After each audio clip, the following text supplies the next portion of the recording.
અને ગુરુદેવને આપણે આરાધના કરીએ છીએ, ગુરુદેવને પધરામણી કરીએ છીએ। हमारा चरणदास जी साहेब की गुरु गुरु शब्द ने आपने विचारिए, गुरु की महिमा अनंत है कि आ महिमा ये अनंत से आ भवसागर ની અંદર गुरु समान दाता नहीं, याचक शीश समान, तीन लोक की संपदा सो गुरु दिन होदा। आ भवसागर ની અંદર आ कलयुग ની અંદર સંસાર સાગરમાં ગુરુ સમાન દાતા કોઈ નથી।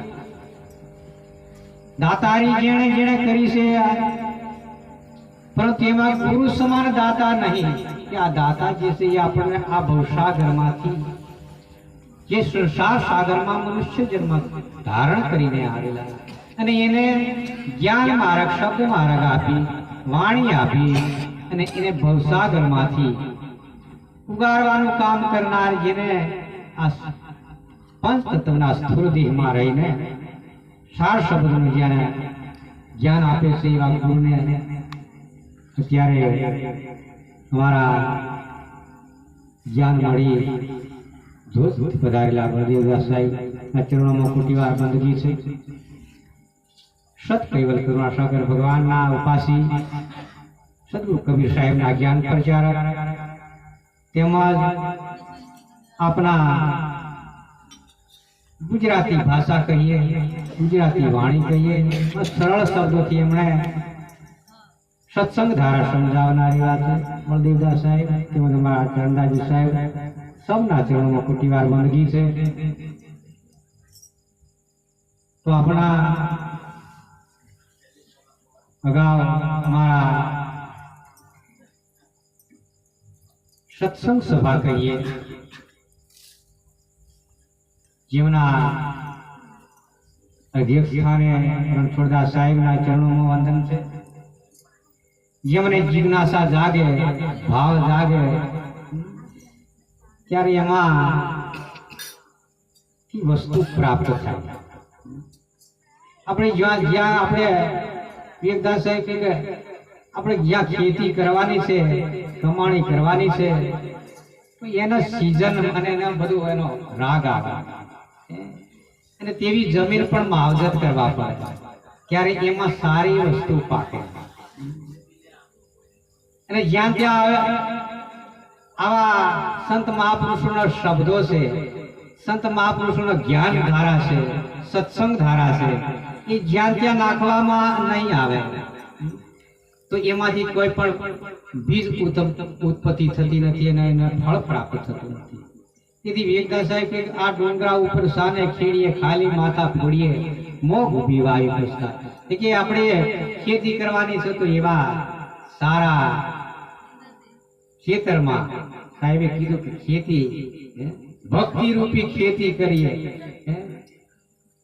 अने एमां कीधुं के धीरज रूपी धोरी जोड़ीए, प्रेमनो पराणो धरावीए। आवा बधा बीज वावानी एमणे कीधुं आ भक्ति रूपी खेती, पण ए खेती क्या करवानी छे अने मावजत करवा माटे एनो बीज क्या नाखवानुं अने एने सारी मावजत करे साરું ફળ પ્રાપ્ત કરવું હોય તો આ મનુષ્ય જન્મ જે મળ્યો છે એની અંદર આપણે અગાઉ સાહેબે કીધું આમ જીવ આત્મ જે છે અને એને જે લૂંટી રહ્યા છે કામ ક્રોધ મોહ આ બધા છે એને એના ફંદામાંથી આપણે ઉગારવા માટે અને આપણે સદભક્તિ તરફ જવા માટે આપણી ભક્તિ છે। સંસાર સાગરમાં ભજન કરી, કીર્તન કરી અને ધ્યાન સ્મરણ કરી આ શરીરને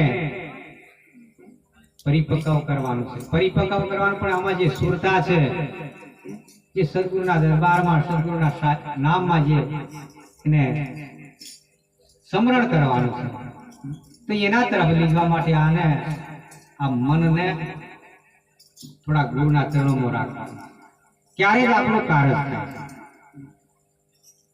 तो आजना समय में आ सत कैवल एमना पण एक भक्त मंडल बनाव्युं छे। ए भक्त मंडलना आयोजको पण छे। आयोजकोनी अंदर पण एमणे साथे मळीने भक्त श्री दीतुभाई ભક્ત શ્રી ગમજીભાઈ, ભક્ત શ્રી પારસીનભાઈ,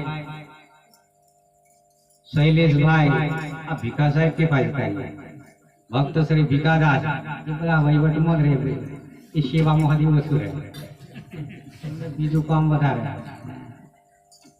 સેવા પંક્તિમાં લગભગ એમને ભાગ આવ્યો જ નથી, બીજામાં આવે શું કરે કઈ ખબર નહીં પડતી. એ આયોનું પાછું પ્રચારક મંડળ છે સદકેવર સાહેબ, અને વર્ષે વર્ષે આ એમના આયોજકો આ બધું કાર્ય કરે.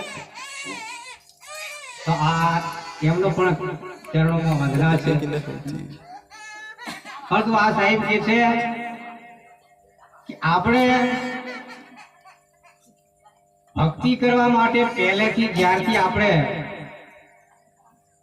બાળપણથી જ્યારે આપણે બાળકોને સંસ્કાર આપીએ ને ત્યારે એને આગળ જતો એને સાચી ભક્તિ તરફ, સાચી જ્યોતિના દર્શન તરફ એમનો સુરતા જાગે. અને પાકે ધડે પછી કોઠો ચડાવવા માટેની જે સમય છે ત્યારે એમાં મુશ્કેલી આવે છે.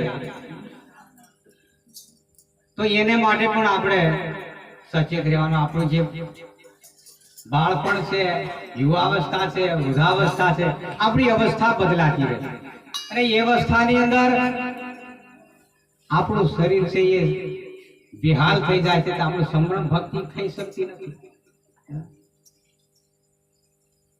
એને માટે સંતોને આપણે બોલાવીએ, સંતોના સેવાબંધી કરીએ, તો આનું માર્ગદર્શન કોણ આપે? ત્યારે કે સંતો આપે. ભવસાગરમાંથી તરવા માટેનું માર્ગદર્શન કોણ આપે? ત્યારે કે સંતો આપે.